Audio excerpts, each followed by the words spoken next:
Hare Krishna. I thank all of you for being a part of Rise and Shine family and staying connected with us through our YouTube channel. Welcome to Weekend Wisdom series on Bhagavad Gita. We are continuing our discussion on chapter 7. The name of the chapter is Knowledge of the Absolute. And in today's theme, we are going to discuss the 4 categories of people who do not surrender to God, the 4 categories of people who surrender to God, and then we'll talk about the power of knowledge and devotional service, and then last is who is rarest soul in this world. So let's begin with shloka 15. You all may please refer it. Namam dushkritino mudam prapadyante naradhama mayaya prahadgyana asuram bhavam ashrita. So when Lord Krishna spoke Bhagavad Gita to Arjuna, even at that time, he had a clear visibility of the different categories of people who will not surrender to God ever. And these categories are known here in this shloka as dushkritino. So there are 2 words, sukrito and dushkrito. So when we say dushkrita and sukrito. Dushkrita is basically the people who are not meritorious in their work, or people who are demoniac by nature, or we may call them as atheistic class of people, or who do not follow the religious principles in their lives. So let us discuss all these 4 categories of people who are not going to surrender to God one by one. The first dushkritano is Muda. Muda means the people who are grossly foolish. So these people are very hardworking. They work day in and day out just for their own personal material gains. They simply want to accumulate more and more money, which either they can enjoy themselves or which can be further enjoyed by their own family members. They don't have anything to do with God in their lives. Their life is simply busy in earning money and making profits. They do not have time for themselves, then what to speak about giving time to God in their lives. They are always busy and only busy in earning more and more money. So an example can be taken of an ass who works all day and night very hard for his master just for a little bunch of grass, and he can easily get that grass with a little labor in a field itself, but still he is naturally designed to work hard. So likewise, the mudas, the grossly foolish categories of people, they work very hard day in and day out without keeping any consideration for God in their lives. So the next category of dushkritino is naradhama. Nara and Adham, the one who is lowest among mankind. Within mankind also, there are so many different categories of people. One who are civilized, other is uncivilized.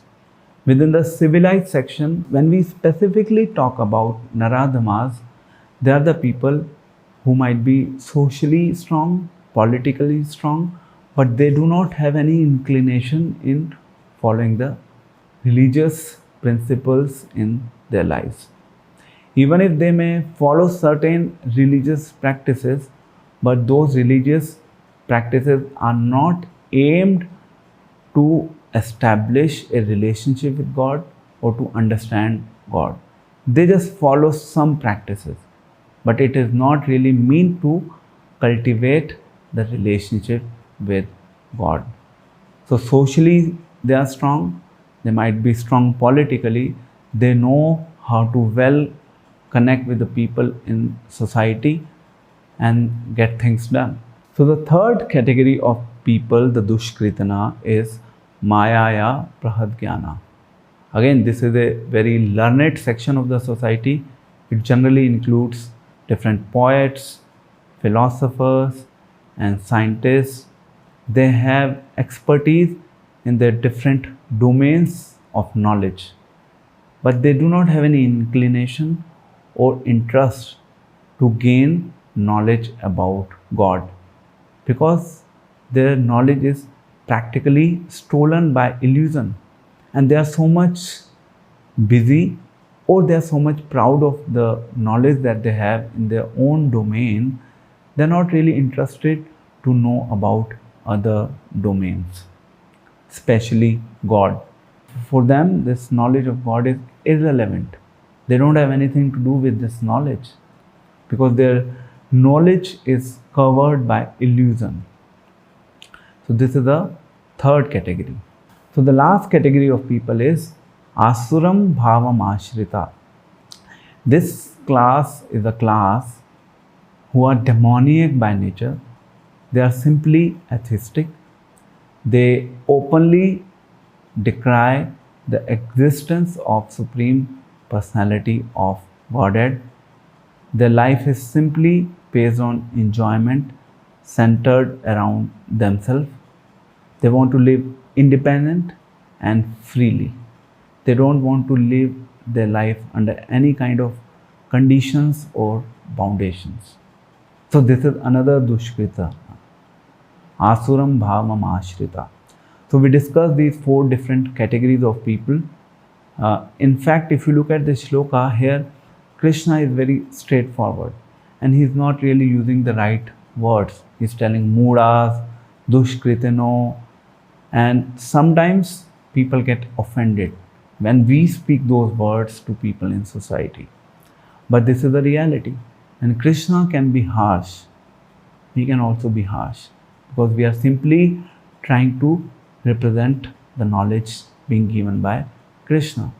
So we discuss the four categories of people who do not surrender to God. Again, now there can be different permutation and combination within these four categories. Now let us discuss Shloka 16, the most important shloka, the four categories of people who surrender to God. Chaturvida bhajante mam jana sukritinu arjuna artha atharthi jikyasu jnanina cha bhartarshava. So these four categories of people who surrender to God, they surrender with different motives. They have different conditions with which they approach God. So initially it is fine that if we approach God with different motives, with different conditions. So Lord Krishna has specifically addressed the four different conditions, or the four different sets of people who approach to God. So the first category is Artha. Artha means people who are distressed. We see often when people are too much disturbed with the natural calamities, or when people are suffering heavily, maybe because of their health issues, they approach God. Or if some of the family members in their family is suffering very hard, then they approach God, distressed. So the second category of the people is Atharthi. So like we have Arthvyasa or economy, so Atharthi is also coming in from there. People who desires for wealth or money. Either they do not have money in their lives, or they want to accumulate more and more money. So what they do? They will give, let's say, 5 rupees to God with the expectation, okay, we'll get back 50 rupees.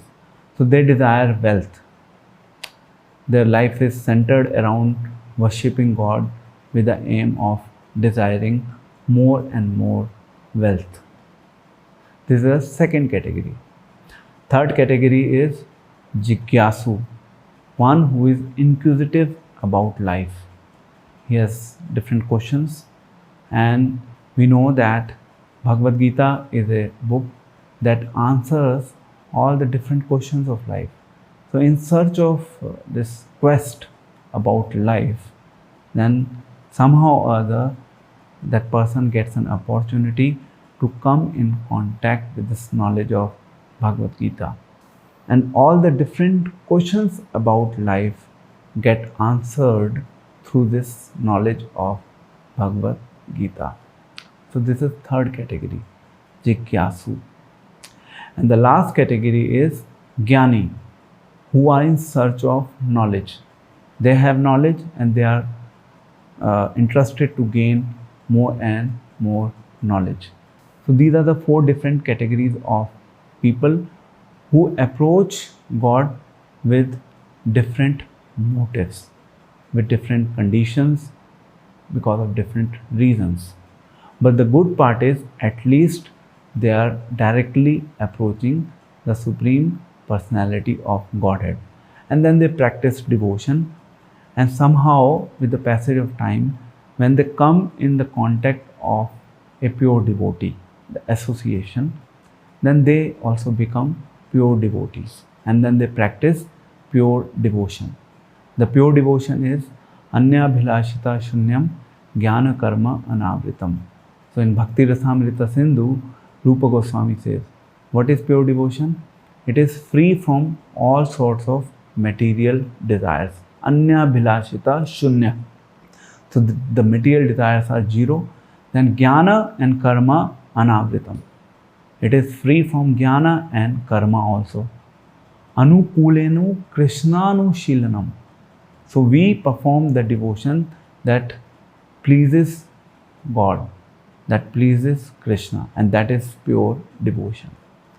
So the four categories of people have been discussed who perform devotional service with different motivations here.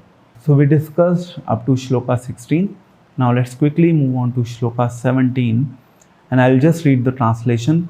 Of these, the man who is in full knowledge and who is always engaged in pure devotional service is the best. For I am very dear to him and he is dear to me.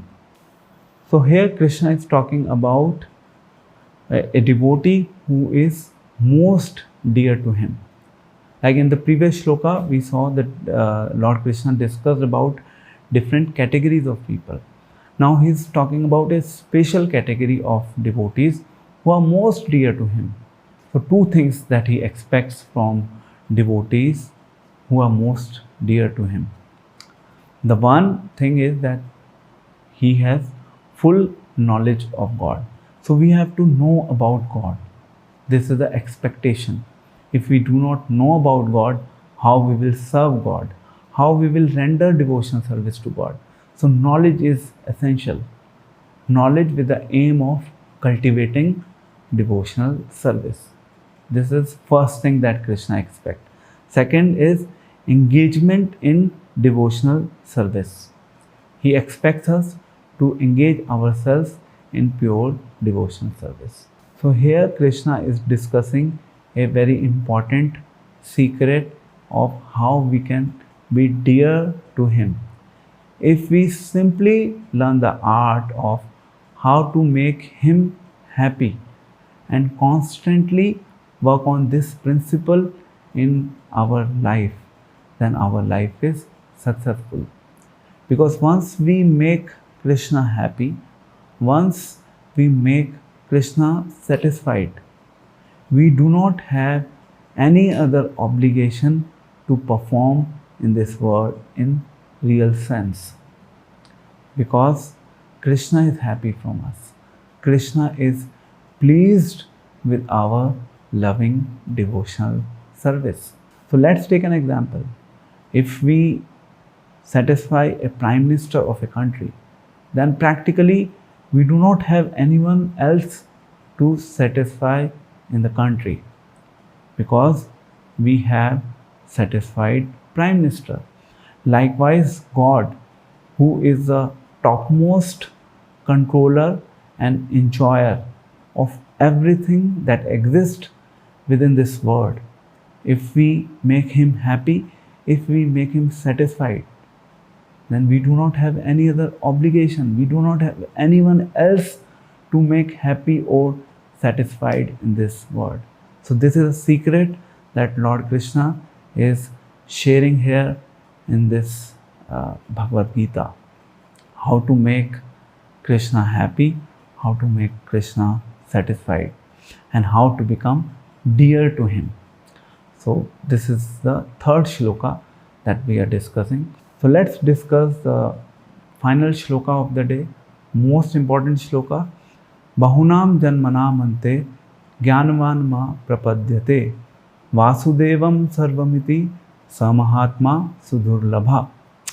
So in this shloka, one word is very important, and that's sudurlabha.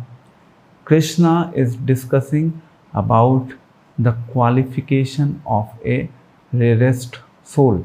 So within the context of this material world, rareness of a person is established on different parameters, like if the person is very rich, or if a person has a very strong position in the society, or if someone is very beautiful, or if someone is very knowledgeable.